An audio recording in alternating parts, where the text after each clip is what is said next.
Hi friends, கோவில் திருவிழா அன்னைக்கு இந்த மாவு வந்து செஞ்சு சாமிக்கு படைப்பாங்க. அது எப்படி செய்யுதுன்னு பார்க்கலாம் வாங்க.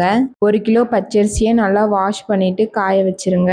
ஃபேனில் வந்து காய வச்சா போதும். காய வச்சிருந்த பச்சரிசியை வந்து நல்லா அரைச்சி எடுத்துக்கோங்க. இந்த மாவுக்கு பார்த்தீங்கன்னா சக்கரை பாகு வந்து செய்யணும். அது எப்படி செய்யறதுன்னா, நம்ம எந்த அளவு வந்து பச்சரிசி எடுக்கிறோமோ அதில் பாதி வந்து சர்க்கரையும் சுக்கும் ஏலக்காவும் நல்லா இடித்து நல்லா கொதிக்க வச்சிருங்க. நல்லா கொதி வந்ததும் அந்த பாகு வந்துட்டு தண்ணியில் போடும்போது அந்த பாத்திரத்திலே வந்து ஒட்டிக்கிச்சுன்னா அதுதான் வந்து கரெக்டான பதம். இப்போ நம்ம எடுத்து வச்சிருந்த மாவோட சக்கரை பாவு வந்து கொஞ்சம் கொஞ்சமா வந்து சேர்த்தி நல்லா வந்து ஒரு மத்துல வந்து நல்லா கிளறி விட்டுக்கோங்க. இந்த மாதிரி பதத்துல வந்து இருக்கணும். அப்பதான் வந்து கரெக்டா இருக்கும்.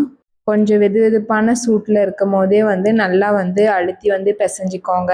நல்லா பிசைஞ்சதுக்கு அப்புறமேலே சின்ன சின்ன உருண்டையாக வந்து பிடிச்சிக்கோங்க. இது வந்து சாமிக்கு வச்சு வழிபடுவாங்க. திருவிழா டைமில் இந்த மாதிரி வந்து மாவு செய்வாங்க. டேஸ்ட்டு சூப்பராக இருக்கும். யாருக்கெல்லாம் இந்த மாவு பிடிக்குன்னு கமெண்ட் பண்ணுங்க.